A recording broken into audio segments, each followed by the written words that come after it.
Selamat malam. Pak, tadi di dalam Anda sebagai menlu terdahulu melihat situasi geopolitik dibahas apa yang Pak di dalam kira-kira? Uh, Presiden memberikan update briefing tentang berbagai perkembangan terbaru yang terjadi di dunia, khususnya berkaitan dengan yang selama ini sudah menjadi perhatian banyak di antara kita, yaitu mengenai yang paling mutakhir tentunya perkembangan perang maksud saya, uh, atau serangan Amerika dan Israel terhadap Iran. Dan didiskusikan implikasinya apa terhadap kita, terhadap dunia. Ketika tatanan dunia sudah tidak lagi efektif dan tidak ada lagi peluang kepada negara yang menjadi korban serangan militer untuk mengadu kepada siapa, karena PBB sudah tidak berperan dan aturan atau rule based order hanya on paper, dan memang tidak ada kekuatan pemaksa, apalagi kalau itu berkaitan dengan negara-negara besar.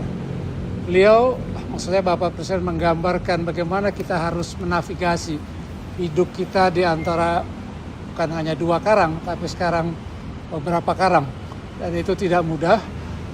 Karena itu didiskusikan tentang implikasinya ini terhadap keseluruhan masalah keamanan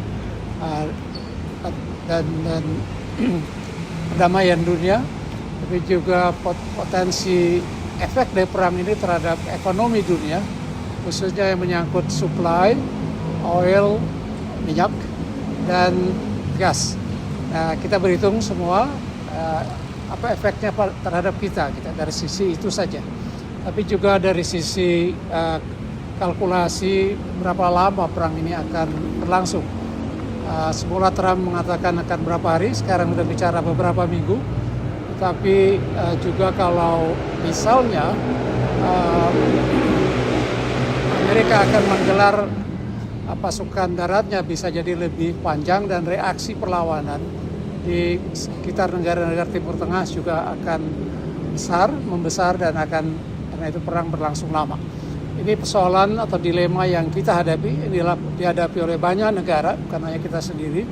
Karena itu Presiden menganggap penting untuk mengomunikasikan permasalahan-permasalahan yang dihadapi oleh pemerintah, oleh Presiden kepada kita yang diminta datang pada malam hari ini. Tapi juga sebelumnya kita tahu kesempatan briefing oleh Presiden terhadap berbagai kelompok melalui pertemuan seperti ini yang sifatnya briefing, kemudian dialog atau tanya jawab, dan selebihnya ya masing-masing kita mencoba memberikan kontribusi pemikiran, dan Presiden sangat terbuka untuk dalam menanggapi usul-usul pemikiran dari para peserta. Pak, tadi dibahas soal sikap Indonesia terhadap perang antara PBB itu, Pak. Sikap kita, sesungguhnya kalau kita lihat perang ini kan merupakan tindakan sepihak. Bukan perang, ada perang yang dimandatkan oleh PBB. Di Teluk ini sudah ada 3 kali terjadi perang dalam waktu 30 tahun terakhir. Pertama, perang pada masa Presiden Bush senior yang melawan Irak Saddam Hussein ketika Irak menyerbu Kuwait. Yang kedua, perang 2003 ketika Bush junior melakukan agresi terhadap Irak dengan tuduhan Irak memiliki senjata pemusnah massal. Ini yang ketiga. Jadi tragis memang kawasan ini menjadi lahan perang dan perang-perang besar yang membawa dampak besar bagi dunia, karena sumber minyak dan gas banyak berasal dari wilayah ini.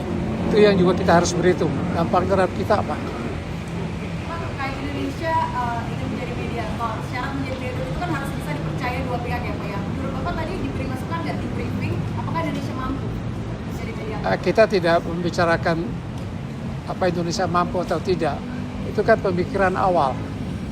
Dengan kata lain, untuk menjadi mediator kan harus juga ada penerimaan dari dua pihak yang bertikai, dan kita belum lihat tanda-tanda itu. Posisi Indonesia di BOP masih dibahas nih Pak tadi. Di mana? Posisi Indonesia kita bahas, tapi juga dalam konteks perkembangan mutakhir. Apakah dengan perang yang berkecamuk di Iran ini akan melemahkan kemungkinan melemahkan posisi dan mandat BOP? Kita akan berhitung lagi dari sisi itu. Makasih Pak. Terima kasih.